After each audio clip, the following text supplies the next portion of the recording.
सभी दोस्तों और बहनों को अस्सलाम वालेकुम। हज़रत मौलाना जामी रहमतुल्लाह ताला अलैह एक नात लिखने के बाद जब एक मर्तबा हज के लिए तशरीफ़ ले गए तो उनका इरादा ये था कि रोज़ा अक़दस के पास खड़े होकर उस नात को पढ़ेंगे।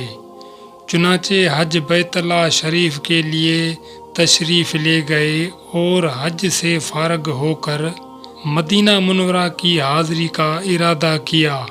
अमीर मक्का को ख्वाब में नबी अकरम सल्लल्लाहु अलैहि वसल्लम की ज़ियारत हुई। आप सल्लल्लाहु अलैहि वसल्लम ने फरमाया, उसको यानी जामी को मदीना तैयबा के जानब न आने दें।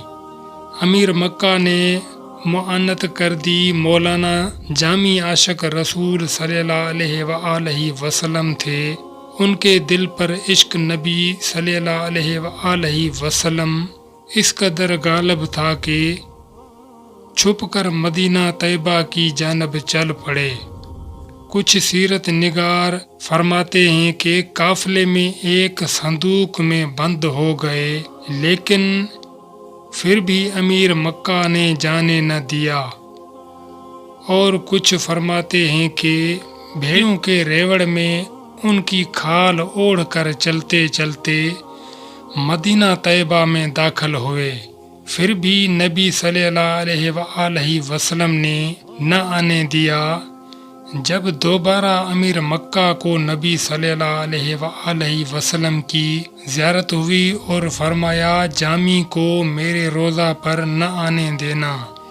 जब उसने ये हुक्म सुना तो उसने अपने आदमी दौड़ाए जो मौलाना जामी को मदीना मुनव्वरा के रास्ते से पकड़ कर ले आए और अमीर मक्का ने मौलाना जामी रहमतुल्लाह अलैह को सख्ती से जेल में बंद कर दिया।